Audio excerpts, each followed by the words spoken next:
Ve lo dice un sostenitore del pane vin, cioè uno che li sostiene veramente il pane vin.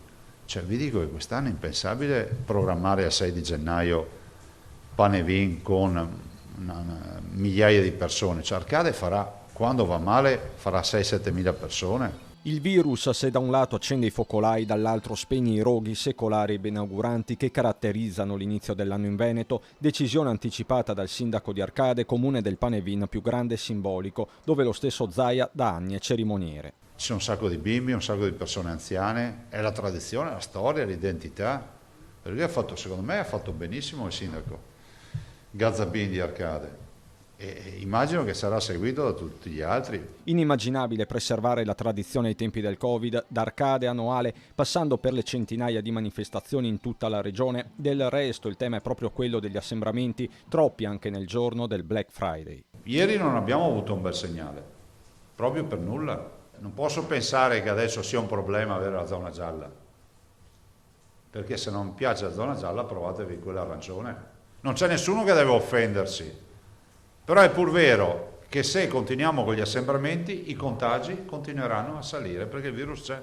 E che il virus ci sia lo stanno a dimostrare anche i dati sul contagio tra i minori di anni 14, attualmente 4.361, di questi oltre 3.000 tra i 7 e i 14 anni, proprio quella fascia che continua ad andare fisicamente a scuola, studenti trevigiani e padovani quelli più colpiti, oltre 700 in ciascuna provincia. Più in generale lo stesso Zaia guarda le mosse del governo in vista del DPCM di Natale, definito cruciale perché chiamato a regolare una fase delicatissima. Siamo preoccupati del fatto, ad esempio, che con gennaio ci sarà una congiuntura astrale terribile, no? La più grande campagna di vaccinazione, l'influenza e il coronavirus. Proprio per questo Zaia maneggia con cura il tema delle vacanze di Natale nel giorno in cui l'Istituto Superiore di Sanità con Franco Locatelli ha ribadito come i numeri della curva pandemica siano incompatibili con gli impianti di risalita. Il tema, ribadisce Zaia, non è lo sci in sé, ma la montagna. Noi stiamo parlando di un'economia che vale per tutto l'arco alpino 2,5 miliardi